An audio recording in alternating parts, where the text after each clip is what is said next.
2022 के जाते जाते चाइना में कोविड-19 का इतने मैसिव तरीके से कमबैक करना और साथ ही रशिया में हजारों साल पुराने एक दो नहीं बल्कि 13 ज़ॉम्बी वायरस का मिलना और रिवाइव होना एक बार फिर हमें एक ही ओर इशारा कर रहा है कि ज़ॉम्बी वॉरियर्स संभल जाओ। 2023 हमारे लिए काल के रूप में आने वाला है जो फिर से शायद कई लोगों को निकल जाए, तो इसलिए ये वीडियो पूरी देखना ताकि समझ जाओ कि रिसेंटली जी मराठी जैसा बड़ा न्यूज चैनल क्यों अचानक से ज़ॉम्बी वायरस और कोरोना वायरस को कनेक्टेड बताते हुए शो चला रहा है। जपान मधल्या संशोधकांनी कोरोनाच्या झोंबी इन्फेक्शनची भीती व्यक्त केली और क्यों कोरोना वायरस का बार बार म्यूटेट करना एक बहुत खतरनाक बात है। अभी फिलहाल एक दिन में 3 करोड़ से भी ज्यादा केस चाइना में देखने को मिल रहे हैं। ये कितना ज्यादा है आप इसी बात से अंदाजा लगा लो कि पंजाब और उत्तराखंड जितनी पॉपुलेशन ऑलरेडी कोविड की वजह से सिर्फ इस 4th वेव में चाइना में जूझ रही है। तो आप सोच ही सकते हो कि इसका इम्पैक्ट कितना बड़ा होने वाला है। इसलिए इस वीडियो को अपने सभी स्कूल और फ्रेंड्स के ग्रुप में फैला दो ताकि वो भी ये पर्सपेक्टिव समझ पाए जो हमारे सामने है लेकिन कोई ध्यान नहीं दे रहा है। क्योंकि अगर आपके दोस्त अभी भी अलर्ट नहीं हुए तो अपोकलिप्स होने पर उनका सर्वाइव करना काफी चैलेंजिंग रहेगा। तो चलो जानते हैं क्या ये सभी चीज यही बता रही है कि 2023 में अपोकलिप्स होने का खतरा बढ़ने वाला है। ये मीडिया चैनल्स इस न्यू वेरिएंट को ज़ॉम्बी कोविड के नाम क्यों दे रही हैं? कोरोना वायरस का ये वेरिएंट वैक्सीन वगैरह के बाद भी शांत क्यों नहीं हो रहा है? और आखिर क्या है इस कोरोना वायरस के न्यू वेरिएंट का पूरा सच? तो थोड़ा इंतजार करो, इन सब सवालों का जवाब देगा ये मंदबुद्धि बालक। 2020 में लॉकडाउन और करोड़ों लोगों की मौत की वजह बना ये कोविड-19 वायरस एक वक्त पर काफी तेजी से दुनिया में फैला था और जैसा कि इस बार और भी ज्यादा तबाही के साथ ये लौट चुका है तो हमें इसका पोस्टमार्टम करना होगा और इसके लिए चाइना की एक डार्क हिस्ट्री को देखना होगा जिस वजह से वायरस और चाइना आपस में लिंक्ड हुए। 2019 दिसंबर में चाइना में कोरोना वायरस फैलना शुरू हो गया था, लेकिन इसकी शुरुआत वुहान सिटी के हुआनान मार्केट से, जो कि एक मीट मार्केट है। अब ये कोई नॉर्मल मीट मार्केट नहीं है बल्कि यहाँ हर जानवर का मीट मिलता है, चाहे वो बंदर हो या सांप।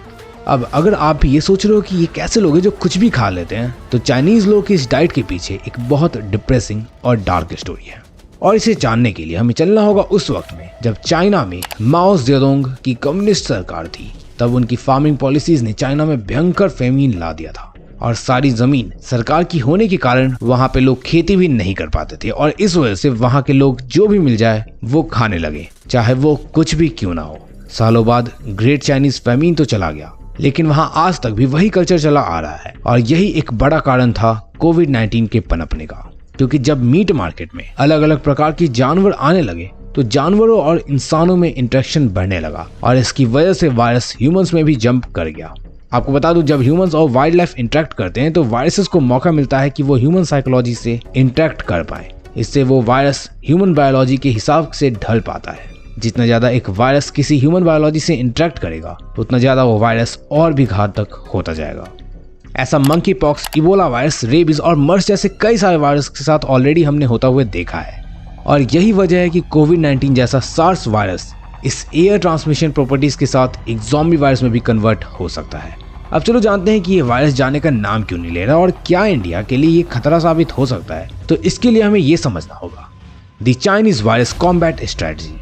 इसमें हमें लगभग सभी जवाब मिलते हैं, लेकिन ये क्या है उसे जानने से पहले अगर यहाँ तक आ गए हो तो ज़ॉम्बी वॉरियर्स चैनल सब्सक्राइब करो और इंस्टाग्राम पर मुझसे कनेक्ट हो जाना, क्योंकि एपोकलिप्स होने के चांसेस हर दिन और भी तेजी से बढ़ रहे हैं। अब द चाइनीज स्ट्रेटजी से पहले ये समझ लो कि वायरस को जैसे जरूरत पड़ती है ये वैसे ही इवॉल्व होते हैं, क्योंकि वायरस के प्रॉपर्टीज में ही म्यूटेशन है। एज एन एग्जाम्पल, अभी तक ये वायरस सिर्फ रेस्पिरेशन पर ही इफेक्ट डाल रहा था, लेकिन ये वायरस अगर चाहे तो हमारे दिमाग पर भी असर कर सकता है। अगर इस वायरस को लगा कि ये normally air to air transmit नहीं हो पा रहा है तो ये वायरस पिछले पैटर्न को स्टडी करके इवॉल्व होकर हमारे ब्रेन को भी अफेक्ट कर सकता है और हमारे अमिगडाला जैसे ब्रेन के इंपॉर्टेंट पार्ट्स को टारगेट करके हमें ज़ॉम्बीज में बदल सकता है ताकि ये और भी अच्छे से ट्रांसमिट हो सके। तो एक तो ये ऑब्वियस रीजन है विच क्लियरली टेल्स कि वायरस को सप्रेस करना काफी मुश्किल है। लेकिन जहां तक बात है the Chinese virus combat strategy की, तो एक्चुअली 2022 तक एक तरफ जहां दुनिया के ऑलमोस्ट सारे देशों ने लॉकडाउन को रिलीज कर दिया था, वहीं चाइना ने स्ट्रिक्ट लॉकडाउन कर लोगों को अंदर रखा। बाकी देश जहां इस वायरस से स्ट्रेटेजिकली लड़ रहे थे और अपनी पॉपुलेशन को वैक्सीन भी दे रहे थे जिससे लोगों की हर्ड इम्यूनिटी बढ़ रही थी, लेकिन चाइना इसका विपरीत कर रहा था और वहां हर्ड इम्यूनिटी नहीं बन पाई, जिस वजह से वहां लोगों को अभी भी कोरोना हो रहा है।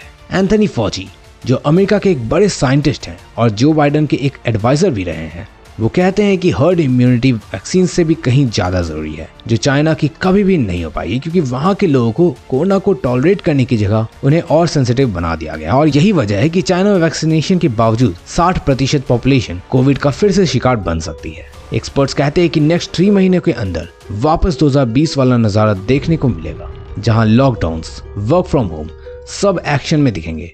तो ये 2023 के लिए एक बहुत ही डेंजरस सिचुएशन है। वैसे आपको ये पॉइंट तो याद होगा ही कि वायरस जितना ह्यूमन से इंटरेक्ट करेंगे उतना ज्यादा वो हमारे शरीर के बारे में सीखेंगे और उतना ही ज्यादा घातक होते जाएंगे।